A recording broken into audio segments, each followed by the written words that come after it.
എക്കണോമിക്സിന്റെ ടോപ്പിക്സിലേക്ക് സ്വാഗതം. ഞാൻ അഖിൽ. അപ്പം ദേശീയ വിദ്യാഭ്യാസ നയത്തിന്റെ ഫസ്റ്റ് പാർട്ട് എല്ലാവരും കണ്ടു എന്ന് വിശ്വസിക്കുന്നു. അപ്പം അതിന്റെ തുടർച്ചയായ രണ്ടാമത്തെ ഭാഗമാണ് ഇന്ന് നമ്മൾ ഡിസ്കസ് ചെയ്യുന്നത്. അപ്പം ഈ നയം കോളേജ് വിദ്യാഭ്യാസത്തെ എങ്ങനെ ബാധിക്കുന്നു, അക്കാഡമിക് ബാങ്ക് ഓഫ് ക്രെഡിറ്റ് എന്താണ്, വൈകല്യമുള്ള വിദ്യാർത്ഥികളുടെ വിദ്യാഭ്യാസത്തിൽ ഈ നയം കൊണ്ടുവന്ന മാറ്റങ്ങൾ, അതുപോലെ ഈ നയത്തിൽ ടെക്നോളജി എത്രത്തോളം സംഭാവന ചെയ്തു, അതോടൊപ്പം തന്നെ അധ്യാപകരുടെ പരിശീലനത്തിന് ഈ നയം കൊണ്ടുവന്ന മാറ്റങ്ങൾ. അപ്പം ഇതുപോലുള്ള കാര്യങ്ങളായിരിക്കും നമ്മൾ ഈ വീഡിയോയിലൂടെ ഡിസ്കസ് ചെയ്യുന്നത്. അപ്പം കോളേജ് വിദ്യാഭ്യാസത്തിന്റെ കാര്യം എടുക്കുമ്പോൾ വളരെയധികം തന്നെ ശ്രദ്ധേയമായതും നൂതനമായതുമായ മാറ്റങ്ങളാണ് ഈ ആധുനിക വിദ്യാഭ്യാസ നയം വഴി ആവിഷ്കരിച്ചിട്ടുള്ളത്. അതിലെ ഏറ്റവും പ്രസക്തമായ ഒരു സവിശേഷത എന്ന് നമുക്ക് പറയാവുന്നത് മൾട്ടിപ്പിൾ എൻട്രി ആൻഡ് എക്സിറ്റ് ഓപ്ഷനുകളാണ്. അപ്പം ഇത് പറയുന്നതിന് മുന്നേ ഈ കോളേജ് വിദ്യാഭ്യാസത്തിൽ കൊണ്ടുവന്ന ഒരു പ്രധാന മാറ്റം നമുക്ക് ഏറ്റവും ആദ്യം ഒന്ന് നോക്കാം. അപ്പോൾ ഇതുവരെ 3 വർഷമായിരുന്ന ഡിഗ്രി പ്രോഗ്രാമുകൾ ഈ നയത്തിന്റെ ആവിഷ്കാരത്തോടു കൂടി അത് 4 വർഷമാക്കി പരിഷ്കരിച്ചിരിക്കുകയാണ്. നിങ്ങൾക്ക് എപ്പോൾ വേണമെങ്കിലും ഈ ഒരു കോഴ്സ് നിർത്താനായിട്ട് സാധിക്കും. അതായത് 4 വർഷത്തെ ഈ കോഴ്സിന്റെ കാലാവധി തീരുന്നതിന് മുന്നേ, അത് ചിലപ്പം ആദ്യത്തെ വർഷം തന്നെ നിങ്ങൾ ചിലപ്പം നിർത്തിയേക്കാം, അല്ലെങ്കിൽ 2ാമത്തെ വർഷമോ അല്ലെങ്കിൽ 3ാമത്തെ വർഷമോ എപ്പോൾ വേണമെങ്കിലും അത് നിർത്താൻ സാധിക്കും. എന്നാൽ പഴയ ഒരു വിദ്യാഭ്യാസ നയത്തിൽ നിന്ന് വ്യത്യസ്തമായി ഈ വിദ്യാഭ്യാസ നയത്തിനനുസരിച്ച് നമ്മൾ പൂർത്തിയാക്കുന്ന വർഷത്തിന് അനുസൃതമായ ഒരു സർട്ടിഫിക്കറ്റ് അത് നമുക്ക് ലഭിക്കും. ഇതിന്റെ ഒരു സവിശേഷതയാണ്. അതായത് നിങ്ങളിപ്പോൾ ഒരു കോഴ്സിന് ജോയിൻ ചെയ്യുന്നു, പക്ഷെ നിങ്ങളുടെ വ്യക്തിപരമായ ചില സാഹചര്യങ്ങൾ കൊണ്ട് നിങ്ങൾക്ക് ഈ കോഴ്സ് അത് നിർത്തേണ്ടി വരികയാണ്. അതിപ്പോൾ പല കാരണങ്ങളുണ്ടാവാം. അതായത് നിങ്ങൾക്ക് ആ കോഴ്സ് പൂർത്തീകരിക്കാൻ പറ്റുന്നില്ല, ചിലപ്പോൾ അതിനുള്ളൊരു അഭിരുചി നിങ്ങൾക്ക് നഷ്ടപ്പെട്ടിട്ടുണ്ട്, അല്ലെങ്കിൽ അതിനുള്ള അഭിരുചി നിങ്ങൾക്ക് ഉണ്ടാവില്ലായിരിക്കാം. ചിലപ്പോൾ നിങ്ങൾക്ക് ആ ഒരു കോഴ്സ് പഠിക്കാനുള്ളൊരു താല്പര്യം നഷ്ടപ്പെട്ടിട്ടുണ്ടായിരിക്കാം. ഇനി അതുമല്ല, ചിലപ്പം സാമ്പത്തിക പ്രതിസന്ധികളോ അതുള്ള ബുദ്ധിമുട്ടുകൾ ഉണ്ടാകാം. അപ്പം നിങ്ങൾ ഇവിടെ ഇത് നിർത്തേണ്ടി വരുമ്പോൾ ഏത് വർഷമാണോ നിർത്തിയത് അതിനനുസൃതമായ ഒരു സർട്ടിഫിക്കറ്റ് നിങ്ങൾക്ക് അവിടെ ലഭിക്കും. അതായത് ആദ്യത്തെ വർഷം പൂർത്തിയാക്കിയാണ് നിങ്ങൾ ഇറങ്ങുന്നതെങ്കിൽ നിങ്ങൾക്ക് ലഭിക്കുന്ന സർട്ടിഫിക്കറ്റ് എന്ന് പറയുന്നത് ഒരു ഗ്രാജുവേറ്റ് സർട്ടിഫിക്കറ്റ് ആയിരിക്കും. 2ാമത്തെ വർഷമാണ് നിങ്ങൾ പൂർത്തീകരിച്ചിട്ട് ഇറങ്ങുന്നതെങ്കിൽ നിങ്ങൾക്ക് ലഭിക്കുന്നത് ഗ്രാജുവേറ്റ് ഡിപ്ലോമ എന്നൊരു സർട്ടിഫിക്കറ്റ് ആയിരിക്കും. എന്നാൽ 3ാമത്തെ വർഷം പൂർത്തീകരിച്ചാണ് നിങ്ങൾ ഇറങ്ങുന്നതെങ്കിൽ നിങ്ങൾക്ക് ലഭിക്കുന്നത് ഗ്രാജുവേറ്റ് ഡിഗ്രി ആയിരിക്കും. ഇനി 4 വർഷം കൊണ്ട് നിങ്ങൾ ഈ കോഴ്സ് പൂർത്തീകരിക്കുകയാണ്. ഇങ്ങനെ പൂർത്തീകരിക്കുന്ന സമയത്ത് നിങ്ങൾക്ക് ലഭിക്കുന്നത് റിസർച്ച് ഗ്രാജുവേറ്റ് സർട്ടിഫിക്കറ്റ് ആയിരിക്കും. അതായത് ഗവേഷണാധിഷ്ഠിത ഡിഗ്രി സർട്ടിഫിക്കറ്റ്. ഇപ്പം നിങ്ങൾ PSC UPSC ഒക്കെ പഠിക്കുന്ന ഉദ്യോഗാർത്ഥികളായതുകൊണ്ട് തന്നെ നിങ്ങൾക്ക് ഒരു സംശയം ഉണ്ടാവും. ഇതിൽ ഏതെങ്കിലും ഒരു സർട്ടിഫിക്കറ്റ് ഉണ്ടെങ്കിൽ PSC പരീക്ഷ എഴുതാൻ പറ്റുമോ എന്നുള്ളൊരു കാര്യം. എന്നാൽ PSC UPSC ഒക്കെ നടത്തുന്ന മത്സര പരീക്ഷകളിൽ വ്യക്തമായിട്ട് ഒരു കാര്യം പറയുന്നുണ്ട്. അതായത് യൂണിവേഴ്സിറ്റി അംഗീകരിച്ച ഒരു ഡിഗ്രി സർട്ടിഫിക്കറ്റ് എന്നുള്ളൊരു വ്യക്തത അതിൽ വരുത്തുന്നുണ്ട്.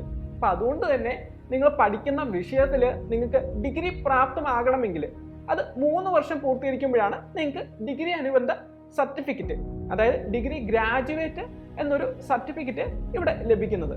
അപ്പം ഈ വിദ്യാഭ്യാസ നയം അനുസരിച്ച് PG അതായത് പോസ്റ്റ് ഗ്രാജുവേഷൻ എടുക്കാൻ 2 ഓപ്ഷനുകളാണ് ഉള്ളത്. അതായത് ഒന്നെങ്കിൽ 1 വർഷത്തെ പോസ്റ്റ് ഗ്രാജുവേഷൻ, അല്ലെങ്കിൽ 2 വർഷത്തെ പോസ്റ്റ് ഗ്രാജുവേഷൻ എന്ന രീതിയിൽ. എന്നാൽ ഈ പോസ്റ്റ് ഗ്രാജുവേഷൻ ആർക്കൊക്കെ ചെയ്യാം എന്ന് ചോദിച്ചാൽ അതൊന്നെങ്കിൽ 3 വർഷം അല്ലെങ്കിൽ 4 വർഷത്തെ ഗ്രാജുവേഷൻ ചെയ്തവർക്കാണ് ഈ ഒരു പോസ്റ്റ് ഗ്രാജുവേഷൻ അവിടെ ചെയ്യാൻ സാധിക്കുന്നത്. ഇവിടെ നിങ്ങൾക്ക് 3 വർഷത്തെ ഗ്രാജുവേറ്റ് ഡിഗ്രി ഉണ്ടെങ്കിൽ 1 വർഷത്തെ പോസ്റ്റ് ഗ്രാജുവേഷൻ ചെയ്താൽ ആ സർട്ടിഫിക്കറ്റ് കിട്ടുമോ എന്നൊരു സംശയം ചിലപ്പോൾ നിങ്ങൾക്കൊക്കെ ഉണ്ടായേക്കാം. എന്നാൽ അത് ഒരിക്കലുമില്ല. അപ്പോൾ 3 വർഷത്തെ ഡിഗ്രി ഉള്ള ഒരു ഉദ്യോഗാർത്ഥി തീർച്ചയായിട്ടും 2 വർഷത്തെ പോസ്റ്റ് ഗ്രാജുവേഷനാണ് ഇവിടെ ചെയ്യേണ്ടത്. അപ്പോൾ 1 വർഷത്തെ ആ ഒരു പോസ്റ്റ് ഗ്രാജുവേഷൻ അത് ആർക്കൊക്കെ ചെയ്യാം എന്ന് ചോദിച്ചാൽ അത് 4 വർഷത്തെ ഗ്രാജുവേഷൻ കോഴ്സ് ചെയ്തവർക്കാണ്. അതായത് റിസർച്ച് ഡിഗ്രി ഉള്ള ഒരു ഉദ്യോഗാർത്ഥിക്കാണ് 1 വർഷത്തെ പോസ്റ്റ് ഗ്രാജുവേഷൻ ചെയ്യാനായിട്ട് സാധിക്കുന്നത്. ഇപ്പോൾ നിങ്ങൾക്ക് മൾട്ടിപ്പിൾ എക്സിറ്റ് ഓപ്ഷനെ പറ്റി ഒരു ധാരണ വന്നിട്ടുണ്ട്. അപ്പം ഈ വിദ്യാഭ്യാസ നയം മുന്നോട്ട് വെക്കുന്ന മൾട്ടിപ്പിൾ എൻട്രി ഓപ്ഷനുകൾ എന്താണെന്ന് കൂടി നമുക്കൊന്ന് പരിശോധിക്കാം. അതായത് കേരള യൂണിവേഴ്സിറ്റിയിലെ ഒരു കോളേജിലോ കേരള യൂണിവേഴ്സിറ്റിയിലോ ഒരു കോഴ്സ് എടുത്താൽ നിങ്ങൾക്ക് ആദ്യത്തെ വർഷം പൂർത്തീകരിക്കുമ്പോൾ MG സർവകലാശാലയിലോട്ട് പോകണം, അല്ലെങ്കിൽ അവിടെ പഠിക്കണം, അല്ലെങ്കിൽ അവിടുത്തെ ഒരു കോളേജിൽ പഠിക്കണം എന്നൊക്കെ നിങ്ങൾക്ക് തോന്നുന്നു എന്നിരിക്കട്ടെ. ഇനി അതല്ല, ഒരു സ്റ്റേറ്റ് യൂണിവേഴ്സിറ്റിയിൽ പഠിക്കണം, നിങ്ങൾക്ക് സെൻട്രൽ യൂണിവേഴ്സിറ്റിയിലോട്ട് മാറണം, അല്ലെങ്കിൽ ഏതെങ്കിലും പ്രൈവറ്റ് യൂണിവേഴ്സിറ്റിയിലോട്ട് പോകണം. അപ്പോൾ ഇങ്ങനെയൊക്കെ തോന്നുവാണെങ്കിൽ പുതിയ നയം അനുസരിച്ച് നിങ്ങൾക്ക് യാതൊരു തടസ്സവും അവിടെ ഇല്ല. അല്ലെങ്കിൽ സെൻട്രൽ യൂണിവേഴ്സിറ്റിയിലോ പ്രൈവറ്റ് യൂണിവേഴ്സിറ്റിയിലോ ഒക്കെ തന്നെ പഠിക്കുന്ന നിങ്ങൾക്ക് മറ്റ് യൂണിവേഴ്സിറ്റിയിലേക്ക് പോകുന്നതിന് തന്നെ എന്താണ് മറ്റ് തടസ്സങ്ങളോ കാര്യങ്ങളോ ഒന്നും തന്നെ ഈ നയം അനുസരിച്ച് ഇല്ല. അപ്പം ഇവിടെ നിങ്ങൾക്ക് ചെയ്തിരുന്ന കോഴ്സിന്റെ തുടർച്ചയായി ബാക്കി പഠനം അത് തുടർന്ന് കൊണ്ടുപോകാനായിട്ട് ഈ നയം അനുസരിച്ച്, ഈ പുതിയ നയം അനുസരിച്ച് നിങ്ങൾക്ക് പറ്റും. അപ്പോൾ പഴയ സമ്പ്രദായം അനുസരിച്ച് നോക്കുകയാണെങ്കിൽ നിങ്ങൾ പുതിയൊരു കോളേജിൽ ചെന്നിട്ട് നിങ്ങൾ പുതിയ ഒരു അഡ്മിഷൻ എടുത്ത് ആദ്യത്തെ വർഷം മുതലായിരിക്കും ഈ ഒരു കോഴ്സ് പഠിച്ച് തുടങ്ങുന്നത്. എന്നാൽ ഈ പുതിയ സമ്പ്രദായം അനുസരിച്ച് നിങ്ങൾക്ക് ആദ്യത്തെ വർഷം പൂർത്തിയാക്കുന്ന സാഹചര്യത്തിൽ നിങ്ങൾക്ക് മാക്സിമം 40 ക്രെഡിറ്റുകൾ, അതായത് അക്കാഡമിക് ക്രെഡിറ്റ് എന്നാണ് ഇത് നമ്മൾ ടെക്നിക്കലി പറയുന്നത്. അപ്പോൾ ഈ ക്രെഡിറ്റുകൾ നിങ്ങൾക്ക് ഇവിടെ കിട്ടുകയാണ്. ഇതിന്റെ മാക്സിമം എന്ന് പറയുന്നത് ഒരു വർഷത്തിൽ 40 ക്രെഡിറ്റ് പോയിന്റുകളാണ്. കുറഞ്ഞത് 36 ക്രെഡിറ്റെങ്കിലും ആണ് നിങ്ങൾക്ക് ഒരു വർഷത്തിൽ നിന്ന് മറ്റൊരു വർഷത്തിലേക്ക് പോകാനായിട്ട് ആവശ്യമുള്ളത്. അപ്പം ഇത്രയും ക്രെഡിറ്റുള്ള നിങ്ങൾക്ക് ഒന്നെങ്കിൽ ആ കോളേജിൽ തന്നെ രണ്ടാമത്തെ വർഷം പഠിക്കാനായിട്ട് സാധിക്കും, അല്ലെങ്കിൽ ആ കോളേജിൽ നിന്ന് ആദ്യത്തെ വർഷം പൂർത്തിയാക്കുമ്പോൾ കിട്ടുന്ന ആ ഒരു ഗ്രാജുവേറ്റ് സർട്ടിഫിക്കറ്റ്, ആദ്യത്തെ വർഷം പൂർത്തിയാകുമ്പോൾ കിട്ടുന്ന ആ ഗ്രാജുവേറ്റ് സർട്ടിഫിക്കറ്റ്, അതോടൊപ്പം കിട്ടുന്ന ആ ഒരു ക്രെഡിറ്റുകൾ ഉപയോഗിച്ച് നിങ്ങൾക്ക് മറ്റൊരു യൂണിവേഴ്സിറ്റിയിലോ അല്ലെങ്കിൽ മറ്റൊരു കോളേജിലോ നിങ്ങൾക്ക് എന്ത് ചെയ്യാം, ഒരു ആപ്ലിക്കേഷൻ സമർപ്പിക്കാം. അപ്പം അവർ ഈ ആപ്ലിക്കേഷൻ അപ്രൂവ് ചെയ്യാന്നുള്ളതാണ് ഫസ്റ്റ് സ്റ്റെപ്പ്. അപ്പോൾ ഇങ്ങനെ അപ്രൂവ് ചെയ്യുന്ന പക്ഷം നിങ്ങൾക്ക് ആ യൂണിവേഴ്സിറ്റിയിലോ കോളേജിലോ നിങ്ങൾക്ക് പഠിച്ചുകൊണ്ടിരിക്കുന്ന അല്ലെങ്കിൽ പഠിച്ചുകൊണ്ടിരുന്ന ആ ഒരു വിഷയത്തിന്റെ തുടർച്ചയായി രണ്ടാം വർഷം മുതൽ പഠനം മുന്നോട്ട് കൊണ്ടുപോകാനായിട്ട് സാധിക്കും. ഇനി അതല്ല, രണ്ടാമത്തെ വർഷം പൂർത്തിയാക്കുന്ന സാഹചര്യത്തിലോ മൂന്നാമത്തെ വർഷം പൂർത്തിയാക്കുന്ന അല്ലെങ്കിൽ പൂർത്തിയാക്കുമ്പോഴൊക്കെ പിന്നെ നിങ്ങൾക്ക് മറ്റൊരു യൂണിവേഴ്സിറ്റിയിലോട്ട് മാറണം എന്ന് നിങ്ങൾക്ക് തോന്നുവാണെങ്കിൽ അങ്ങനെ മാറാനുള്ള ഒരു ഓപ്ഷൻ ഈ ഒരു പുതിയ നയം അനുസരിച്ച് നിങ്ങൾക്കുണ്ട്. ഓരോ വർഷം ക്രെഡിറ്റ് ഇനത്തിൽ നിങ്ങൾക്ക് മാക്സിമം ലഭിക്കുന്നത് 40 ക്രെഡിറ്റുകളാണ്. അതായത് ഏറ്റവും കുറഞ്ഞത് 36 ക്രെഡിറ്റ് ആണ് വേണ്ടത്. അപ്പം മറ്റൊരു കോളേജിൽ പോകാനായിട്ട് നിങ്ങൾക്ക് ഈ ഓരോ വർഷവും ലഭിക്കേണ്ട ഈ ക്രെഡിറ്റുകൾ, അപ്പം ഇതിന് പറയുന്ന പേരാണ് നമ്മൾ നേരത്തെ പറഞ്ഞ പോലെ അക്കാഡമിക് ക്രെഡിറ്റുകൾ. അപ്പം ഈ ക്രെഡിറ്റുകൾ സംഭരിക്കുന്നതിന് വേണ്ടിയിട്ട് ഒരു പുതിയ വിദ്യാഭ്യാസ നയം അനുസരിച്ച് ഒരു അക്കാഡമിക് ബാങ്ക് ഓഫ് ക്രെഡിറ്റ് തന്നെ രൂപകൽപ്പന ചെയ്തിട്ടുണ്ട്. ഇത് വിദ്യാർത്ഥികൾക്ക് അവരുടെ അക്കാഡമിക് ജീവിതത്തിലുടനീളം അത് വിവിധ സ്ഥാപനങ്ങളിലും കോഴ്സുകളിലും ഒക്കെ അക്കാഡമിക് ക്രെഡിറ്റുകൾ നേടാനും സംഭരിക്കാനും കൈമാറാനും ഒക്കെ അനുവദിക്കുന്ന ഒന്നാണ്. അപ്പം ഈ ഒരു ആശയം കൊണ്ടുവന്നതിൻ്റെ ഏറ്റവും വലിയ പ്രയോജനം എന്താണെന്ന് വെച്ചാൽ, ഇപ്പം വിദ്യാർത്ഥികൾക്ക് തൻ്റെ ഇഷ്ടത്തിനനുസരിച്ചിട്ടുള്ള കോളേജിൽ അല്ലെങ്കിൽ സൗകര്യത്തിനനുസരിച്ചിട്ടുള്ള കോളേജിൽ വിദ്യാഭ്യാസം പൂർത്തിയാക്കാമെന്ന് തന്നെയാണ് ഇതിൻ്റെ ഒരു പ്രൈമറി ആയിട്ടുള്ള ഒരു അഡ്വാൻറ്റേജ്. ഒരു കുട്ടി ഒരു കോഴ്സിന് ജോയിൻ ചെയ്യുമ്പോൾ തന്നെ അവിടെ academic bank of credit ID അത് ക്രിയേറ്റ് ചെയ്യും. ഇത് abc.government.in എന്ന ഒരു ഗവൺമെൻറ് വെബ്സൈറ്റിലാണ് ഇത് ക്രിയേറ്റ് ചെയ്യുന്നത്. അപ്പം അവരെ ഒരു യൂണിവേഴ്സിറ്റിയിലോ അല്ലെങ്കിൽ സ്വയം എന്ന ഓൺലൈൻ പ്ലാറ്റ്ഫോമിലോ ഒരു കോഴ്സ് കംപ്ലീറ്റ് ചെയ്യുന്ന അവസരത്തിൽ ഈ അക്കൗണ്ടുകളിലേക്ക് ക്രെഡിറ്റുകൾ നിക്ഷേപിക്കപ്പെടും. അപ്പോൾ പിന്നീട് ഈ ക്രെഡിറ്റുകൾക്ക് അവർക്ക് അടുത്ത ഡിപ്ലോമ, ഡിഗ്രി അല്ലെങ്കിൽ റിസർച്ച് ഡിഗ്രി ഒക്കെ കംപ്ലീറ്റ് ചെയ്യുന്നതിനായിട്ട് ഉപയോഗിക്കാൻ പറ്റുന്ന ഒന്നും കൂടിയാണ്. ഇപ്പം UGC, AICTE അല്ലെങ്കിൽ national academic depository NAD okay, ഇവയെല്ലാം തന്നെ ഇതിൽ പങ്കാളികളും കൂടിയാണ്. അപ്പോൾ ഈ കിട്ടുന്ന ക്രെഡിറ്റുകൾ ഒരു ലൈഫ് ടൈം എന്ന രീതിയിൽ അത് സൂക്ഷിച്ച് വെക്കാനായിട്ട് സാധിക്കും. അപ്പോൾ ഇത് കുട്ടിയുടെ ഒരു ഡിജി ലോക്കർ അക്കൗണ്ട് എന്ന് പറയും, ഒരു ഡിജി ലോക്കർ അക്കൗണ്ടുമായി ലിങ്ക് ചെയ്യപ്പെടും. അപ്പോൾ ഇത് വിദ്യാർത്ഥികൾക്ക് ഏതൊരു സമയത്തും ആക്സസ് ചെയ്യാൻ സാധിക്കുന്ന ഒന്നുകൂടിയാണ്. അപ്പോൾ ഈ ക്രെഡിറ്റ് ഈ രീതിയിൽ സൂക്ഷിക്കുന്നതിൻ്റെ ഗുണം എന്താണെന്ന് വെച്ചാൽ, നിങ്ങളിപ്പോൾ ഒരു കോളേജിൽ ജോയിൻ ചെയ്ത് പഠിക്കുകയായിരുന്നു, നിങ്ങൾ 2 വർഷം അവിടെ പഠിക്കുന്നു. പക്ഷേ ഈ സമയത്ത് നിങ്ങൾ അല്ലെങ്കിൽ നിങ്ങൾക്കൊരു സാമ്പത്തിക ബുദ്ധിമുട്ടുകൾ കാര്യങ്ങളൊക്കെ വരുന്നു എന്ന് വിചാരിക്കാം. നിങ്ങൾക്ക് ജോലിക്ക് പോകേണ്ട ഒരു സാഹചര്യമാണ് ഇവിടെ ഉണ്ടാവുന്നത്. അപ്പോൾ പക്ഷേ ഒരു 6 അല്ലെങ്കിൽ 7 വർഷം കഴിഞ്ഞപ്പോൾ നിങ്ങൾക്ക് പിന്നെയും പഠനം തുടരാനായിട്ടുള്ള ഒരു സാഹചര്യം അവിടെ കിട്ടുവാണ്. ഓക്കെ, അപ്പം നിങ്ങൾ കോളേജിൽ അതുകൊണ്ട് ചെല്ലുകയാണ്. പഴയ വിദ്യാഭ്യാസ നയം അനുസരിച്ചായിരുന്നെങ്കിൽ നിങ്ങൾ ആദ്യം മുതലേ ആ ഒരു വിഷയം പഠിച്ചു തുടങ്ങേണ്ടി വരുമായിരുന്നു. എന്നാൽ ഈ പുതിയ നയം അനുസരിച്ച് ഇങ്ങനെ ഒരു credit system, academic bank of credit system വന്നുകൊണ്ട് തന്നെ നിങ്ങൾക്ക് ഏത് വർഷമാണോ നിർത്തിയത് അതിന് ശേഷമുള്ള വർഷം മുതൽ ആ ഒരു പഠനം തുടരാനായിട്ട് സാധിക്കും. അതായത് 2 വർഷത്തിലാണ് നിങ്ങൾ നിർത്തിയത്, ഡിപ്ലോമ സർട്ടിഫിക്കറ്റ് ഉണ്ട്, 6-7 വർഷം നിങ്ങൾ കഴിഞ്ഞു, എങ്കിലും നിങ്ങൾക്ക് പഠനം തുടരാനായിട്ട് അവിടെ സാധിക്കും. അതായത് ഇതിന് ശേഷം നിങ്ങൾക്ക് 1 വർഷം കൂടി പഠിക്കുമ്പോൾ നിങ്ങൾക്ക് അവിടെ എന്ത് കിട്ടും, ഒരു ഡിഗ്രി സർട്ടിഫിക്കറ്റ് നിങ്ങൾക്ക് അവിടെ കിട്ടും. അപ്പോൾ പിന്നെയും 1 വർഷം കൂടി നിങ്ങൾ പഠിക്കുമ്പോൾ നിങ്ങൾക്ക് അവിടെ ഒരു പുതിയ നയം അനുസരിച്ച് റിസർച്ച് ഡിഗ്രി സർട്ടിഫിക്കറ്റ് കിട്ടും. അതായത് ഒരു ഗവേഷണാധിഷ്ഠിത ഡിഗ്രി സർട്ടിഫിക്കറ്റ് ആണ് ഇവിടെ നിങ്ങൾക്ക് കിട്ടുന്നത്. അപ്പം ഈ ഒരു രീതിയിൽ നിങ്ങൾക്ക് ആ പഠനം പൂർത്തിയാക്കാനായിട്ട് സാധിക്കും. അതുപോലെ എടുത്തു പറയേണ്ട മറ്റൊരു സവിശേഷതയാണ് ഒരു വിദ്യാർത്ഥിക്ക് ഡിഗ്രി കാലയളവിൽ 1-ൽ കൂടുതൽ ഡിഗ്രി പഠിക്കാം എന്നുള്ള കാര്യം. അപ്പം നേരത്തെ വിദ്യാഭ്യാസ നയം അനുസരിച്ച്, ഒരു പഴയ നയം അനുസരിച്ച് ഒരു കുട്ടിക്ക് ഒരു സമയത്ത് ഒരു ഡിഗ്രി മാത്രമേ പഠിക്കാൻ സാധിച്ചിരുന്നുള്ളൂ. എന്നാൽ ഈ ഒരു ആധുനിക ഒരു വിദ്യാഭ്യാസ നയം അനുസരിച്ച് ഒരു കുട്ടിക്ക് ഒരു സമയം വിവിധ ഡിഗ്രികൾ ഓഫ്ലൈനായോ അല്ലെങ്കിൽ ഓൺലൈനായോ അല്ലെങ്കിൽ ഓൺലൈനും ഓഫ്ലൈനും ആയോ തന്നെ പഠിക്കാനുള്ള ഒരു അവസരം അവിടെ നൽകുന്നുണ്ട്. അതുപോലെ അക്കാഡമിക് ഫ്ലെക്സിബിലിറ്റി വർദ്ധിപ്പിക്കുന്നതിനുള്ള ഒരു നീക്കത്തിന്റെ ഭാഗമായി വിദ്യാർത്ഥികൾക്ക് ഒരു സമയം 2 അക്കാഡമിക് പ്രോഗ്രാമുകൾ പിന്തുടരാനുള്ള അനുമതി നൽകുന്നതിനെ കുറിച്ചുള്ള മാർഗനിർദ്ദേശങ്ങൾ അത് UGC, അതായത് യൂണിവേഴ്സിറ്റി ഗ്രാന്റ് കമ്മീഷൻ പുറപ്പെടുവിച്ചിട്ടുണ്ട്. അപ്പം UGCയുടെ ഒരു നിർദ്ദേശം അനുസരിച്ച് ഒരു മുഴുവൻ സമയ പ്രോഗ്രാമിനോടൊപ്പം ഒരു ഓൺലൈൻ അല്ലെങ്കിൽ ഒരു ഡിസ്റ്റൻസ് എഡ്യൂക്കേഷൻ പ്രോഗ്രാം അല്ലെങ്കിൽ ഒരു ഓൺലൈൻ അല്ലെങ്കിൽ ഒരു ഡിസ്റ്റൻസ് മോഡ് വഴിയുള്ള 2 പ്രോഗ്രാമുകൾ എന്ന രീതിയിലൊക്കെ തന്നെ ചെയ്യാൻ സാധിക്കുന്നതാണ്. അതുപോലെ UGC മാർഗനിർദ്ദേശം അനുസരിച്ച് 2 മുഴുവൻ സമയ ബിരുദ പ്രോഗ്രാമുകളും നിങ്ങൾക്ക് ചെയ്യാൻ സാധിക്കുന്നതാണ്. പക്ഷേ ക്ലാസ് സമയങ്ങൾ ഓവർലാപ്പ് ചെയ്യാത്ത പക്ഷമാണ് നിങ്ങൾക്ക് ഈ രീതിയിൽ 2 മുഴുവൻ സമയ ബിരുദ പ്രോഗ്രാമുകൾ ചെയ്യാൻ സാധിക്കുന്നത്. ഇനി ബിരുദാനന്തര ബിരുദത്തിന്റെ കാര്യം പറയുകയാണെങ്കിൽ 2 വർഷം PG പ്രോഗ്രാമിലാണ് നമ്മൾ ജോയിൻ ചെയ്തതെങ്കിൽ ആദ്യത്തെ വർഷം പൂർത്തീകരിച്ച ഒരു പഠനം നിർത്തുന്ന സാഹചര്യത്തിൽ നമുക്ക് ലഭിക്കുന്നത് ഒരു പോസ്റ്റ് ഗ്രാജുവേറ്റ് ഡിപ്ലോമയായിരിക്കും. അപ്പം ഇവിടെയും നമുക്ക് ലഭിച്ച ക്രെഡിറ്റ് ഉപയോഗിച്ച് മറ്റൊരു കോളേജിലേക്ക് മാറുകയോ ഒരു നീണ്ട ഇടവേളയ്ക്ക് ശേഷം ഈ ക്രെഡിറ്റുകൾ ഉപയോഗിച്ച് 2ാമത്തെ വർഷത്തിലേക്ക് പഠനം പുനരാരംഭിക്കാവുന്നതും ആണ്. ബിരുദാനന്തര വിദ്യാഭ്യാസ കാലയളവിൽ ഈ നയം നിർദ്ദേശിക്കുന്ന ബഹുമുഖ സമീപനം അത് എടുത്തു പറയേണ്ട ഒന്നാണ്. അപ്പം ഇവിടെ വിദ്യാർത്ഥികൾക്ക് ആർട്സ്, സയൻസ്, കൊമേഴ്സ് പോലെയുള്ള വ്യത്യസ്ത ധാരകളിൽ നിന്ന് വിഷയങ്ങൾ തിരഞ്ഞെടുക്കാനായിട്ട് സാധിക്കും. ഒരു ഉദാഹരണം പറയുകയാണെങ്കിൽ ഒരു വിദ്യാർത്ഥിക്ക് ഭൗതിക ശാസ്ത്രത്തിൽ മേജറും സംഗീതത്തിലോ അല്ലെങ്കിൽ സാമ്പത്തിക ശാസ്ത്രത്തിലോ മൈനറും പഠിക്കാം. അതായത് നേരത്തെ ഉണ്ടായിരുന്ന വിഷയങ്ങൾക്കിടയിലുള്ള കർശന വേർതിരിവുകൾ ഇത് ഒഴിവാക്കിക്കൊണ്ടാണ് ഈ ഒരു പുതിയ വിദ്യാഭ്യാസ നയം ഈ പാഠ്യപദ്ധതിയെ പരിഷ്കരിച്ചിരിക്കുന്നത്.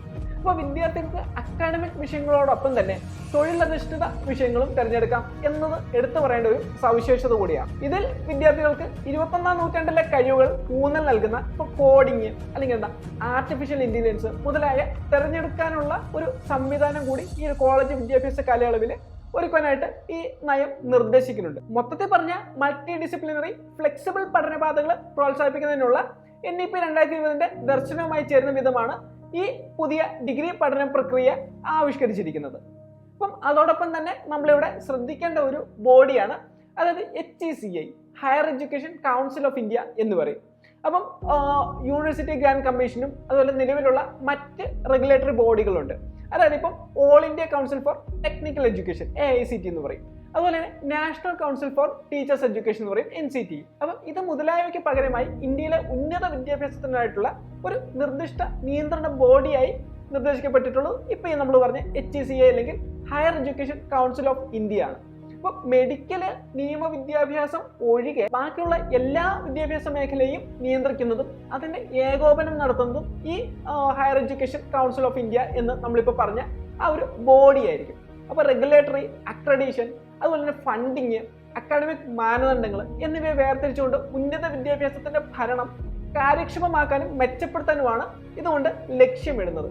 അപ്പോൾ ഉന്നത വിദ്യാഭ്യാസത്തിന്റെ എല്ലാ വശങ്ങളിലും മേൽനോട്ടം വഹിക്കുന്നതും അല്ലെങ്കിൽ ഹയർ എഡ്യൂക്കേഷൻ സിസ്റ്റത്തിൽ കൂടുതൽ ഏകീകൃത ഘടന സ്ഥാപിക്കുന്നതിനുമായി ഏകീകൃതമായ ഒരു സ്ഥാപനമായിട്ടാണ് HECIയെ വിഭാവനം ചെയ്തിരിക്കുന്നത്.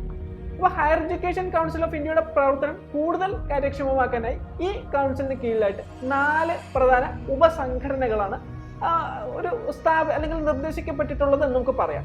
അതായത് ഇപ്പം national higher education regulatory council എന്ന് പറയും, അതുപോലെ തന്നെ നാഷണൽ അക്രഡിറ്റേഷൻ കൗൺസിൽ അല്ലെങ്കിൽ ഹയർ എഡ്യൂക്കേഷൻ ഗ്രാൻഡ് കൗൺസിൽ നമുക്ക് പറയാം, അതുപോലെ ജനറൽ എഡ്യൂക്കേഷൻ കൗൺസിൽ എന്നിവയാണ് ഈ നിർദ്ദേശിക്കപ്പെട്ടിട്ടുള്ള ആ ഒരു ഉപ ബോഡി എന്ന് നമുക്ക് പറയാവുന്നത്. ഇതിനോടൊപ്പം നമ്മൾ എടുത്തു പറയേണ്ട ഒന്നാണ് അനുസന്ധാൻ നാഷണൽ റിസർച്ച് ഫൗണ്ടേഷൻ. അപ്പോൾ അനുസന്ധാൻ നാഷണൽ റിസർച്ച് ഫൗണ്ടേഷൻ 2023 ആ ഒരു ആക്ട് പ്രകാരം, Anusandhan national research foundation 2023 act പ്രകാരമാണ് സ്ഥാപിതമായിട്ടുള്ളത്.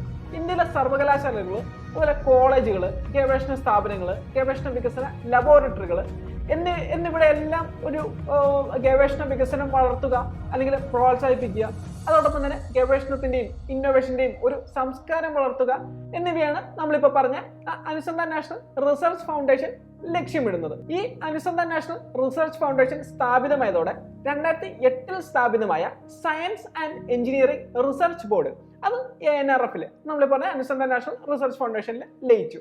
അതുപോലെ തന്നെ ശാരീരിക മാനസിക വെല്ലുവിളി നേരിടുന്ന വിദ്യാർത്ഥികൾക്കും ഈ നയം വളരെയധികം പരിഗണന നൽകുന്നുണ്ട്. ഇപ്പം ഉന്നത വിദ്യാഭ്യാസത്തിൽ വൈകല്യമുള്ളവരും അല്ലെങ്കിൽ മാനസിക വെല്ലുവിളി നേരിടുന്ന വ്യക്തികളുടെയൊക്കെ പങ്കാളിത്തം ഉറപ്പാക്കുന്നതിനായിട്ട് ഒരു ഇൻക്ലൂസീവ് ആയിട്ടുള്ള അധ്യാപന രീതികളിലൂടെയാണ് ഇത് നടപ്പിലാക്കാനായിട്ട് ഈ ആധുനിക വിദ്യാഭ്യാസ നയം ശ്രമിക്കുന്നത്. അപ്പോൾ അവരുടെ വൈകല്യം മനസ്സിലാക്കി അതിന് കൃത്യമായ പിന്തുണ നൽകുകയും അവരുടെ വൈകല്യത്തിന് അനുസൃതമായ സഹായ ഉപകരണങ്ങൾ, അവർക്ക് വേണ്ടിയിട്ടുള്ള ഒരു പ്രത്യേക പാഠ്യപദ്ധതി രൂപകൽപ്പന നൽകിയും അവർക്ക് മറ്റ് വ്യക്തിഗത പിന്തുണയും കൗൺസിലിംഗ് സംയോജനവും എല്ലാം നൽകിക്കൊണ്ടായിരിക്കും ഇവർക്ക് വേണ്ട പ്രത്യേക പഠന സഹായം സംയോജിപ്പിക്കുന്നത്. അതുപോലെ തന്നെ ഈ വിദ്യാഭ്യാസ നയം അനുസരിച്ച് വിദ്യാർത്ഥികൾക്ക് സാമ്പത്തികമായി സഹായം നൽകുന്നതായി തുടങ്ങിയ ഒരു പദ്ധതിയാണ് ഈ വിദ്യാലക്ഷ്മി പദ്ധതി. അപ്പൊ ഇതിന്റെ പ്രധാന സവിശേഷത എന്താണെന്ന് ചോദിച്ചാൽ അത് ഈടില്ലാതെ സർക്കാരിൽ നിന്ന് ലോൺ ലഭിക്കും എന്നുള്ളതാണ്. ഇത് പ്രതിവർഷം 22 ലക്ഷത്തിലധികം വിദ്യാർത്ഥികൾക്ക് പ്രയോജനം ലഭിച്ചേക്കാവുന്ന ഒരു പദ്ധതി കൂടിയാണ്. 75% ക്രെഡിറ്റ് ഗ്യാരണ്ടിയോടെ 7.5 ലക്ഷം രൂപ വരെയുള്ള വായ്പകളാണ് ഈ പദ്ധതി മുഖേന നൽകുന്നത്. 8 ലക്ഷത്തിൽ താഴെ വരുമാനമുള്ള കുടുംബങ്ങൾക്ക് അവർ മറ്റ് പദ്ധതികളുടെ ഗുണഭോക്താവ് അല്ലെങ്കിൽ 10 ലക്ഷം വരെയുള്ള ലോണുകൾക്ക് 3% പലിശ സബ്വെൻഷൻ, അതായത് സർക്കാർ നൽകുന്ന ഒരു കിഴിവ് എന്ന രീതിയിലായിരിക്കും ഈ പദ്ധതി അവർക്ക് പ്രയോജനം ചെയ്യുന്നത്. അപ്പൊ ഇതിനോടൊപ്പം ചേർത്ത് പറയേണ്ട ഒന്നാണ് വിദ്യാലക്ഷ്മി ഡിജിറ്റൽ റുപ്പി ആപ്പ്. ഈ ആപ്പ് പലിശ സബ്വെൻഷൻ ആനുകൂല്യങ്ങൾ നേരിട്ട് ആക്സസ് ചെയ്യാൻ അനുവദിക്കുന്നുണ്ട്. കൂടാതെ 61 ബാങ്കുകളുമായി ഇത് സംയോജിപ്പിച്ചിട്ടുണ്ട് എന്നുള്ളതും ഒരു വസ്തുതയാണ്. ഈ ആധുനിക വിദ്യാഭ്യാസ നയവുമായി സംയോജിക്കുന്ന ഓൺലൈൻ മാധ്യമങ്ങളെ നമുക്കൊന്ന് പരിചയപ്പെടാം. അപ്പം ഏറ്റവും ആദ്യമായി പറയാവുന്നതാണ് സ്വയം പോർട്ടൽ എന്നത്. 5.25 കോടിയിലധികം എൻറോൾമെന്റുകളും 16,530 കോഴ്സുകളും 40% വരെ ക്രെഡിറ്റ് ട്രാൻസ്ഫർ അനുവദിക്കുന്ന 338 സർവകലാശാലകളുള്ള ഇന്ത്യയുടെ ദേശീയ മാസീവ് ഓപ്പൺ ഓൺലൈൻ ക്ലോസ് പ്ലാറ്റ്ഫോമാണ് നമ്മളിപ്പോൾ ഈ പറഞ്ഞ ഈ സ്വയം. അപ്പോൾ ഇതിനോടൊപ്പം തന്നെ നമുക്ക് ചേർത്ത് പറയാവുന്നതാണ് സ്വയം പ്ലസ്. ഇത് ആർട്ടിഫിഷ്യൽ ഇന്റലിജൻസ്, അതുപോലെ ഡാറ്റ അനലിറ്റിക്സ്, ഹെൽത്ത് കെയർ തുടങ്ങിയ മേഖലകളിൽ വ്യവസായ സംയോജിത ഓൺലൈൻ കോഴ്സുകൾ വാഗ്ദാനം ചെയ്യുന്ന ഒന്നാണ്. ഇപ്പം ഡിജിറ്റൽ യൂണിവേഴ്സിറ്റിയുടെ അടിത്തറയായി മാറുന്നതാണ് നമ്മളിപ്പോൾ ഈ പറഞ്ഞ സ്വയം പ്ലസ് പോർട്ടൽ. അപ്പം അതുപോലെ തന്നെ വെർച്വൽ ലാബുകൾ എടുത്തു പറയേണ്ട ഒന്നാണ്. ഇപ്പം പ്രായോഗിക പഠനാനുഭവങ്ങൾ നൽകുന്നതിനായി STEM വിഷയങ്ങളിലുടനീളം, അതായത് STEM വിഷയം എന്ന് വെച്ചാൽ സയൻസ്, ടെക്നോളജി, എഞ്ചിനീയറിംഗ്, മാത്സ് എന്നീ വിഷയങ്ങൾക്കായി 900-ലധികം വെർച്വൽ ലാബുകളും 1200-ലധികം പരീക്ഷണങ്ങളുമാണ് ഈ വെർച്വൽ ലാബുകൾ വാഗ്ദാനം ചെയ്യുന്നത്. അതിനോടൊപ്പം എടുത്തു പറയേണ്ട ഒന്നാണ് നാഷണൽ ഡിജിറ്റൽ ലൈബ്രറി. ഇപ്പം വീഡിയോ, ടെക്സ്റ്റ്, ഓഡിയോ ഫോർമാറ്റുകളിലായി 8 കോടിയിലധികം ഡിജിറ്റൽ അക്കാഡമിക് ഉറവിടങ്ങളുടെ ഒരു വലിയ ശേഖരമാണ് ഈ ലൈബ്രറി ഹോസ്റ്റ് ചെയ്യുന്നത്. അതുപോലെ തന്നെ all India council for technical education പറയും, അതായത് AICTEയുടെ അനുവാദന ഒരു പോർട്ടലുണ്ട്. ഇത് വിവർത്തനത്തിനായി 22 ഭാഷകളെ സപ്പോർട്ട് ചെയ്യുന്ന ഒന്നാണ്. AITCയുടെ തന്നെ സംഭാവനയായിട്ടുള്ളതാണ് ഈ കുംഭ് എന്ന മറ്റൊരു ടെക്നിക്കൽ സപ്പോർട്ട്. ഇത് ടെക്നിക്കൽ പുസ്തകങ്ങളുടെ ലഭ്യത 1-ലധികം ഭാഷകളിൽ ഉറപ്പാക്കുന്നുണ്ട്. അതുപോലെ അബാർ ID എടുത്തു പറയേണ്ട ഒന്നാണ്. ഒരു രാഷ്ട്രം ഒരു വിദ്യാർത്ഥി ID ഈ ഒരു സംരംഭത്തിന്റെ ഭാഗമായിട്ട് ഇന്ത്യയിലെ വിദ്യാർത്ഥികൾക്കായി നൽകിയിട്ടുള്ള ഒരു 12-അക്ക നമ്പറാണ് ഈ പറയുന്ന അബാർ ID അഥവാ automated permanent academic account registry ID എന്നത്. തടസ്സമില്ലാതെ ക്രെഡിറ്റ് ട്രാൻസ്ഫർ, അതുപോലെ എന്താ ഡിജി ലോക്കർ സംയോജനം, ആജീവനാന്ത പഠനം എന്നിവ സാധ്യമാക്കുന്നതിന് ലക്ഷ്യം വെച്ചിട്ടാണ് ഈ ഒരു ID ഉള്ളത്. അതുപോലെ ഈ മാസം 29-ാം തീയതി 2020 ദേശീയ വിദ്യാഭ്യാസ നയം 5 വർഷം പൂർത്തീകരിച്ച ചടങ്ങിൽ കേന്ദ്ര വിദ്യാഭ്യാസ മന്ത്രി ധർമ്മേന്ദ്ര പ്രധാൻ വായനാശീലത്തിനായിട്ടുള്ള താര ആപ്പ്, അതോടൊപ്പം തന്നെ മൈ കരിയർ അഡ്വൈസറി പോർട്ടൽ, അതുപോലെ വൈബ് പോലെയുള്ള AI അധിഷ്ഠിത പഠന പരിഹാരങ്ങൾ തുടങ്ങിയ ഡിജിറ്റൽ ഉപകരണങ്ങളുടെ പ്രകാശനവും ആ ഒരു ചടങ്ങിൽ ചെയ്തിട്ടുണ്ടായിരുന്നു. ഇതോടൊപ്പം തന്നെ പരിസ്ഥിതി സൗഹൃദപരവും അതുപോലെ ശുചിത്വപരവുമായ സ്കൂളുകൾക്കായിട്ടുള്ള ഒരു ദേശീയ റേറ്റിംഗ് സംവിധാനവും, അതിനോടൊപ്പം പുതിയ ബഹുഭാഷാ ടെസ്റ്റിംഗ് പോർട്ടലും ഒപ്പം തന്നെ അനാച്ഛാദനം ചെയ്തിട്ടുണ്ടായിരുന്നു. ഈ ടെക്നോളജികളെല്ലാം തന്നെ നമ്മുടെ വിദ്യാഭ്യാസ രീതികളിൽ മാറ്റങ്ങൾ കൊണ്ടുവരാൻ തക്ക പര്യാപ്തമാണ്. അപ്പോൾ ഇതിനോടൊപ്പം എടുത്തു പറയേണ്ടതാണ് ഇന്ത്യയിലോട്ട് വരുന്ന മറ്റ് ഫോറിൻ യൂണിവേഴ്സിറ്റികളുടെ കാര്യം. അപ്പോൾ മികച്ച ഉന്നത നിലവാരത്തിനുള്ള വിദ്യാഭ്യാസം ഇന്ത്യയിൽ സാധ്യമാക്കുന്നതിന്റെ ഭാഗമായിട്ട് ആഗോളതലത്തിലെ മികച്ച 100 സർവകലാശാലകളെ ഇന്ത്യയിലെ ക്യാമ്പസുകൾ സ്ഥാപിക്കുന്നതിനായിട്ട് ഈ ഒരു പുതിയ വിദ്യാഭ്യാസ നയം സൗകര്യമൊരുക്കുന്നുണ്ട്. ഈ നയത്തിന്റെ ഭാഗമായി ഓസ്ട്രേലിയയിൽ നിന്നുള്ള ഡീക്കിൻ, അതുപോലെ ഒളോഗോങ് സർവകലാശാലകൾ, അപ്പം ഇതൊക്കെ തന്നെ നമ്മുടെ ഗുജറാത്തിലെ ഗിഫ്റ്റ് സിറ്റിയിൽ ക്യാമ്പസുകൾ ആരംഭിച്ചു. അപ്പോൾ ഇതുകൂടാതെ UK നിന്നുള്ള സതാംപ്ടൺ സർവകലാശാല, അതുപോലെ ഗുരുഗ്രാമില് ഈ സതാംപ്ടൺ സർവകലാശാലയുടെ ഒരു ക്യാമ്പസ് തുടങ്ങിയിട്ടുണ്ട്. അതുപോലെ തന്നെ UK, ഓസ്ട്രേലിയ, ഇറ്റലി, USA പോലെയുള്ള ഒരു 6 രാജ്യങ്ങളിൽ നിന്നുള്ള ഒരു സർവകലാശാല സ്ഥാപിക്കുന്നതിനുള്ള അംഗീകാര പത്രം ഇതുവരെ നൽകിയിട്ടുണ്ട്.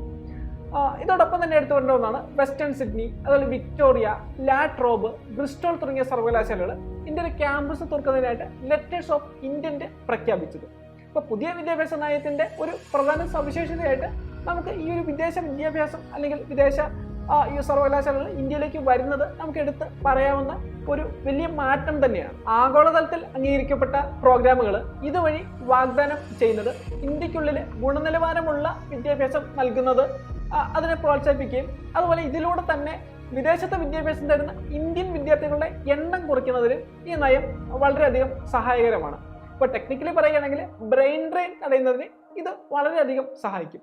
അപ്പോൾ ബ്രെയിൻ ഡ്രെയിൻ കൊണ്ട് ഉദ്ദേശിക്കുന്നത് ഈ പ്രതിഭാപലായനം എന്നതാണ്. എന്ന് വെച്ചാൽ നമ്മുടെ നാട്ടിലെ പ്രതിഭകൾ അവർ കഴിവും അല്ലെങ്കിൽ വളരെയധികം പ്രതിഭയും കഴിവുള്ളവർ അന്യ രാജ്യത്തെ ആശ്രയിക്കുന്നതിനെയാണ് നമുക്ക് ഈ ഒരു ബ്രെയിൻ ഡ്രെയിൻ എന്ന് കൊണ്ട് നമ്മൾ ഉദ്ദേശിക്കുന്നത്. ഇതിന്റെ ഭാഗമായി ഇന്ത്യൻ സർവകലാശാലകളിലേക്ക് വിദേശ വിദ്യാർത്ഥികളെ ആകർഷിക്കുന്നതിന് ആരംഭിച്ച പദ്ധതിയാണ് സ്റ്റഡി ഇൻ ഇന്ത്യ ക്യാമ്പയിൻ. ഇപ്പോൾ സ്റ്റഡി ഇൻ ഇന്ത്യ ക്യാമ്പയിൻ അത് ആരംഭിച്ചതിന് ശേഷം ഇപ്പം ഏഷ്യൻ അതുപോലെ ആഫ്രിക്കൻ രാജ്യങ്ങളിൽ നിന്നൊക്കെ 47,602 അന്താരാഷ്ട്ര വിദ്യാർത്ഥികളാണ് പ്രവേശനം നേടിയത്. എലിജിബിൾ ആയിട്ടുള്ള 230 ഇന്ത്യൻ സർവകലാശാലകളിൽ 103 ഉന്നത വിദ്യാഭ്യാസ സ്ഥാപനങ്ങൾ നിലവിൽ വിദേശ സ്ഥാപനങ്ങളുമായി സഹകരിച്ച് അക്കാഡമിക് പ്രോഗ്രാമുകൾ അത് വാഗ്ദാനം ചെയ്യുന്നുണ്ട്. അധ്യാപകരുടെ മികവ് വർദ്ധിപ്പിക്കുന്നതിനും ഈ നയം ഒരു ഊന്നൽ കൊടുക്കുന്നുണ്ട്. അപ്പോൾ ഇതിനായി അധ്യാപകരുടെ പരിശീലന കാലയളവിൽ തന്നെ മാറ്റം വരുത്തിയിട്ടുണ്ട്. അതായത് 2030 ആകുമ്പോഴേക്കും ഏറ്റവും കുറഞ്ഞ ബിരുദ യോഗ്യത നിലവിലത്തെ 3 വർഷത്തിൽ നിന്നും 4 വർഷത്തെ ഇന്റഗ്രേറ്റഡ് BEd കോഴ്സായി ഉയർത്തും എന്നതാണ്. ഉള്ളടക്കം, വിഷയപരിജ്ഞാനം, പെഡഗോഗി അതായത് അധ്യാപകർ എങ്ങനെ പഠിപ്പിക്കുന്നു, അതോടൊപ്പം ക്ലാസ് റൂം പ്രാക്ടീസ് എന്നിവ സംയോജിപ്പിച്ചാണ് ഈ 4 വർഷത്തെ BEd കോഴ്സ് ഡിസൈൻ ചെയ്യുന്നത്. അപ്പം ഈ പുതിയ വിദ്യാഭ്യാസ നയ പ്രകാരം അധ്യാപകർ പ്രതിവർഷം കുറഞ്ഞത് 50 മണിക്കൂർ CPD അതായത് കണ്ടിന്യൂസ് പ്രൊഫഷണൽ ഡെവലപ്മെന്റ് നടത്തേണ്ടതുണ്ട് എന്നതാണ് ഈ നയം പറയുന്നത്. സിംഗപ്പൂരിൽ ഇത് 100 മണിക്കൂറും അതുപോലെ ദക്ഷിണ കൊറിയയിൽ ഇത് 90 മണിക്കൂറുമാണ് നിലവിൽ ഉള്ളത്. അപ്പം ഇതിൽ വർക്ക്ഷോപ്പുകൾ, അതുപോലെ സെമിനാറുകൾ, ഓൺലൈൻ കോഴ്സുകൾ, പിയർ ലേണിംഗ് അവസരങ്ങൾ എന്നിവയും ഉൾപ്പെടുന്നുണ്ട്. അപ്പോൾ തുടർച്ചയായ ഈ ഒരു പ്രൊഫഷണൽ വികസനം ഏറ്റവും പുതിയ വിദ്യാഭ്യാസ രീതികളും സാങ്കേതിക വിദ്യകളും ഉപയോഗിച്ച് അധ്യാപകർ അപ്ഡേറ്റ് ചെയ്യപ്പെടുന്നുവെന്ന് ഉറപ്പാക്കുന്നുണ്ട്. അപ്പം NEP 2020 പ്രകാരം കണ്ടിന്യൂസ് പ്രൊഫഷണൽ ഡെവലപ്മെന്റിന്റെ പ്രാഥമിക ഫലങ്ങളിൽ മെച്ചപ്പെട്ട അധ്യാപക നിലവാരം, അതുപോലെ മെച്ചപ്പെട്ട വിദ്യാർത്ഥി പഠന ഫലങ്ങൾ, കൂടുതൽ ചലനാത്മകവും പൊരുത്തപ്പെടുത്താനാവുന്നതുമായ വിദ്യാഭ്യാസ സമ്പ്രദായങ്ങളിലേക്കുള്ള മാറ്റം എന്നിവയാണ് ഉൾപ്പെടുന്നത്. CPD-യുടെ ഉള്ളടക്കം രൂപകൽപ്പന ചെയ്യുന്നതിലും അതുപോലെ വിതരണം ചെയ്യുന്നതിലും NCERT, SCERT എന്നിവയാണ് ഒരു മുഖ്യ പങ്ക് വഹിക്കുന്നത്. അപ്പം അതുകൊണ്ട് ഉദ്ദേശിക്കുന്നത് വിദ്യാർത്ഥികളിലെ അടിസ്ഥാന മര്യാദ, അതോടൊപ്പം സഹാനുഭൂതി, ബഹുമാനം, ശാസ്ത്രീയ അടിത്തറ, ബഹുസ്വരത, മാനസികവും ഭരണഘടനാപരവുമായ മൂല്യങ്ങൾ വളർത്തുക, അതോടൊപ്പം അധ്യാപകരെ കുട്ടികളുടെ പ്രഥമ കൗൺസിലർമാരാക്കി മാറ്റുക, അതുവഴി കുട്ടികളുടെ മാനസികാരോഗ്യവും മാനസിക ശേഷിയും വളർത്തുക തുടങ്ങിയവയാണ്. ഇതുകൂടാതെ വിദ്യാർത്ഥികളുടെ സർഗാത്മകതയും മറ്റ് അഭിരുചികളും കണ്ടെത്തുക എന്ന് ഉള്ള ചില ലക്ഷ്യങ്ങളും പെടുന്നുണ്ട്. പിന്നെ ഞാൻ സ്കൂൾ വിദ്യാഭ്യാസം പറഞ്ഞ അവസരത്തിൽ വിട്ടുപോയൊരു കാര്യമാണ് സ്കൂളുകളിൽ കൊടുക്കാൻ ഈ നയത്തിൽ ഉൾപ്പെടുത്തിയ പ്രഭാത ഭക്ഷണത്തിന്റെ കാര്യം. അപ്പം 2020 ദേശീയ വിദ്യാഭ്യാസ നയം നിർദ്ദേശിക്കുന്നത് സർക്കാർ എയ്ഡഡ് സ്കൂളുകളിൽ കുട്ടികൾക്ക് നിലവിലുള്ള ഉച്ചഭക്ഷണത്തിന് പുറമെ പ്രഭാത ഭക്ഷണം കൂടി കൊടുക്കണം എന്നതാണ്. ഇപ്പം വൈജ്ഞാനിക പ്രവർത്തനവും അതുപോലെ പഠന ഫലങ്ങളും മെച്ചപ്പെടുത്തുക എന്നതാണ് ഇതിന്റെ പ്രധാന ലക്ഷ്യം. സ്കൂളുകളിലെ മൊത്തപ്രവേശന അനുവാദം വർദ്ധിപ്പിക്കുക എന്നൊരു ലക്ഷ്യവും സംയോജിപ്പിക്കുന്നതാണ് ഈ ഒരു ഘടകം. ദേശീയ വിദ്യാഭ്യാസ നയം 2020 ലക്ഷ്യമിടുന്നത് 2030 ആകുമ്പോഴേക്കും സ്കൂൾ വിദ്യാഭ്യാസത്തിന്റെ ഗ്രോസ് എൻറോൾമെന്റ് റേഷ്യോ അത് 100% ആക്കുക എന്നതാണ്. പ്രീ സ്കൂൾ മുതൽ സെക്കൻഡറി തലം വരെയുള്ള എല്ലാ കുട്ടികളും സ്കൂളിൽ ചേരുന്നുവെന്ന് ഇത് ഉറപ്പാക്കുന്നു. അതുപോലെ 2035 ആകുമ്പോഴേക്കും ഉന്നത വിദ്യാഭ്യാസത്തിൽ ഇത് 50% ഗ്രോസ് എൻറോൾമെന്റ് റേഷ്യോ നേടുവാനും ദേശീയ വിദ്യാഭ്യാസ നയം ലക്ഷ്യമിടുന്നുണ്ട്. അപ്പം ഈ വിദ്യാഭ്യാസ നയത്തിന് എടുത്തു പറയേണ്ട മറ്റൊരു ലക്ഷ്യമാണ് വിദ്യാഭ്യാസത്തിനായിട്ടുള്ള ചെലവ്. അത് നേരത്തെ GDP-യുടെ 3% അതിൽ നിന്ന് 6% എത്രയും പെട്ടെന്ന് വർദ്ധിപ്പിക്കുക എന്നത്. വിദ്യാഭ്യാസം ഉൾപ്പെടുന്നത് കൺകറന്റ് ലിസ്റ്റിലാണ്. അപ്പം അതിനാൽ തന്നെ കേന്ദ്ര സർക്കാരിനും സംസ്ഥാന സർക്കാരിനും ഈ വിദ്യാഭ്യാസ കാര്യങ്ങളിൽ നിയമനിർമ്മാണം നടത്താനായിട്ട് കഴിയും. ഇപ്പം 1976 42ാം ഭരണഘടനാ ഭേദഗതിയിലൂടെയാണ് ഈ വിദ്യാഭ്യാസത്തെ സംസ്ഥാന ലിസ്റ്റിൽ നിന്ന് കൺകറന്റ് ലിസ്റ്റിലേക്ക് മാറ്റിയത്. അപ്പം യൂണിയൻ ലിസ്റ്റും കൺകറന്റ് ലിസ്റ്റും ഉൾപ്പെടുത്തിയിരിക്കുന്ന വിഷയങ്ങളിൽ പാർലമെന്റ് നിയമങ്ങൾ നിർമ്മിക്കാനായിട്ട് കഴിയും. അപ്പം ആർട്ടിക്കിൾ 246 ആണ് ഇത് വ്യക്തമാക്കുന്നത്. അതേസമയം സംസ്ഥാന നിയമസഭകൾക്ക് സംസ്ഥാന കൺകറന്റ് ലിസ്റ്റുകളിലെ വിഷയങ്ങളിൽ നിയമങ്ങൾ നിർമ്മിക്കാനായിട്ട് കഴിയും. അപ്പം ഒരു കൺകറന്റ് വിഷയത്തിൽ വൈരുദ്ധ്യം ഉണ്ടായാൽ, ഇപ്പൊ നിയമനിർമ്മാണത്തിൽ വൈരുദ്ധ്യം ഉണ്ടായാൽ അവിടെ നിലനിൽക്കുന്നത് കേന്ദ്ര നിയമമായിരിക്കും. ഇപ്പൊ കൺകറന്റ് ലിസ്റ്റിന്റെ അടിസ്ഥാനത്തിൽ വിദ്യാഭ്യാസത്തിൽ കേന്ദ്ര സർക്കാരിന് ശക്തമായ പങ്കുണ്ടെങ്കിലും സംസ്ഥാനങ്ങൾക്ക് അവരുടെ പ്രത്യേക ആവശ്യങ്ങൾ അനുസരിച്ച് വിദ്യാഭ്യാസ നയങ്ങൾ നടപ്പിലാക്കുന്നതിലും മാറ്റങ്ങൾ കൊണ്ടുവരുന്നതിലും ഒരു ഓട്ടോണമി അവിടെ ഉണ്ടായിരിക്കും.